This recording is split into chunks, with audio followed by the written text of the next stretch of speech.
"I told you he could do it, Jess," Sabrina said jubilantly, her face alight with a fierce pride. She threw herself into his arms and hugged him ecstatically. "Wasn't he wonderful? 3rd place! Did you see his face?" "I was too busy looking at yours," Jess said dryly, unwinding her arms from around his neck. "For a moment there, I wasn't sure which one of you had won the prize."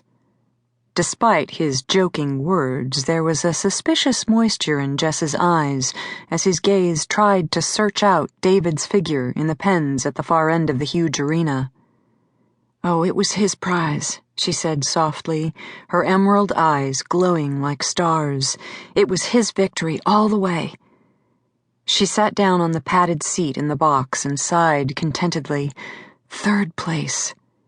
Her glance moved absently around the opaque, domed auditorium, scarcely noticing the gaily dressed Western audience in attendance at the Houston rodeo. She was too filled with exhilaration generated by David's triumph to be conscious of anything else. "Weren't you proud of him, Jess?" Jess Bradford sat down beside her. "Very proud," he said quietly, taking her hand in his. "As proud as I am of you, Bree. You've worked miracles since he left the hospital 2 years ago. I don't know what Sue and I would have done if you hadn't been there for him." Jess's gray eyes darkened with pain. "God, it's such a waste. He was so brilliant. Why would he want to experiment with drugs anyway?" "Why does anyone?"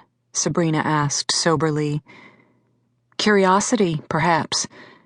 David always wanted to try everything, do everything. If he'd been lucky, he might have satisfied his curiosity and got off scot-free." Her face was taut with pain. "He wasn't lucky. The acid that pusher sold him was very dangerous stuff." "I wish I could get my hands on that bastard," Jess said grimly. "I'd tear him apart." "David doesn't even remember him," Sabrina said. Her clasp tightened on Bradford's work-roughened hand. "And I try not to myself. It's over, Jess. All we can do is pick up the pieces." Jess's rugged face was creased in a frown, his gray eyes brooding. Then, his expression brightened slightly. "I didn't tell you, Bree. Sue and I had a long talk last night. She wants you to bring David home for a visit." "But you said—" "She believes that it's time," Jess interrupted. "She thinks she can take it now." His face was grave. "I hope to hell she's right." "So do I," Sabrina said, biting her lip worriedly. "If she's not, it could hurt them both terribly." "That's why I want you to come with him. You've become the center of his life now, Bree." His gaze was serious. "He may need you. Can you come right away?" How could she not come when he put it like that? Yet it undoubtedly presented problems. They needed the money she earned at Noveltygrams far too much for her to run the risk of being replaced, as she surely would be if she just blithely took off without clearing it with Joel. "I'll have to see if I can make arrangements," she said, running her hand distractedly through her hair. "When are you going back to the ranch?" "Tonight," he said.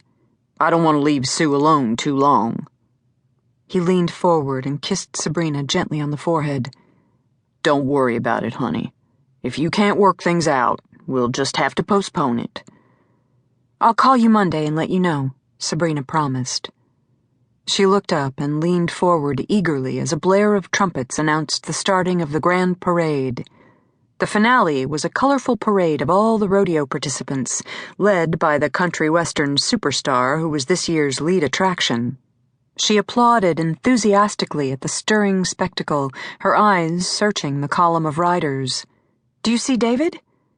Then she spotted him near the end of the parade. He was dressed in black jeans and a brilliant blue satin shirt, his golden braid gleaming under the lights. He was an almost barbarically handsome figure on his black stallion.